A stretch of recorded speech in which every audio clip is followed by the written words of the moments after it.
Hey everybody, what's up? A couple minutes ago, a friend of mine came in here and basically told me that I really needed to see a video by Rush Limbaugh that just came out. He was at a conservative function in Washington, D.C., and I watched about 30 minutes of it, I'd say, and I had to turn it off.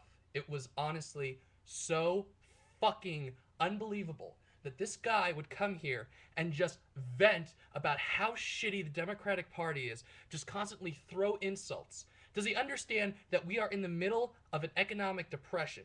That this constant mudslinging between the Democrats and Republicans and trying to somehow avoid bipartisanism is going to fix the current situation. I just honestly can't believe that there are still people that think, and this goes for Democrats too.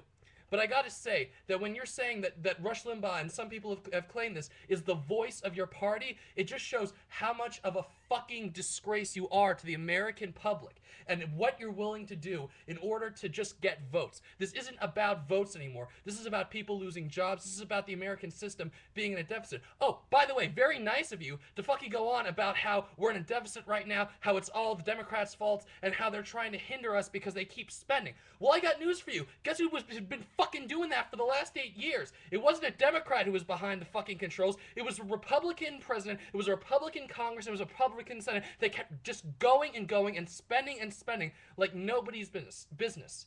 So, I mean, listen, I'm a liberal, and I'm going to admit that flat out. But I'm not the one who's supposed to be the voice of a party. It's just insanity. It's fucking insanity to believe that this guy is the keynote speaker at a conservative political convention. I saw Jon Stewart tonight, how he was talking about what he was saying. How people were applauding when he talked about the destruction of newspapers. I mean, listen, I know that there are conservatives out there that believe in staunch fiscal conservatism, but the fact of the matter is that this guy goes out there and tries to practice. He says that the Democrats are involved in something that really is hindering us, which is basically constant spending. When the Republicans have been doing nothing better. The fact of the matter is that economic conservatism is dead. It's dead. And anyone who believes that, look at how well Ron Paul did. I mean, this is the guy who basically was a libertarian at heart, was about the old type of fiscal conservatism that has been gone for so long from the party. It's obviously more the religious right has taken over. It used to be a party that was specifically about fiscal economic conservative principles, and the fact that he's talking about Democrats in this way, it's almost insulting to the American people. Now, I'm not angry at conservatives.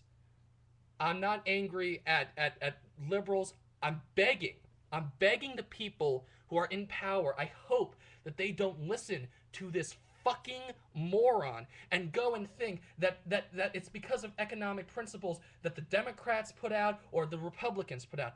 Everyone is at fault. But the thing is that everyone needs to come together right now, and try to make a better start and a better future. Because if we don't, we are going to fail. We are going to fall. And I understand that Rush Limbaugh screwed up and said that quoted incorrectly, the Declaration. But there's a famous saying that united we stand and divided we fall. And unless you honestly believe that, unless you honestly believe that we can't that we can work together, we're not going to be able to get through this. So I'm begging you not to listen to people on both sides of the political spectrum that say that one person has the right idea, because the fact of the matter is that isn't true. We need a debate. We need multiple opinions to figure the situation out. But what we don't need is fucking people telling us on one side or the other that they have the solution and that it's the other party's fault for trying to make this solution. I'm sorry I went on a rant, but that's basically all that I had to say, and I'll speak to you guys later.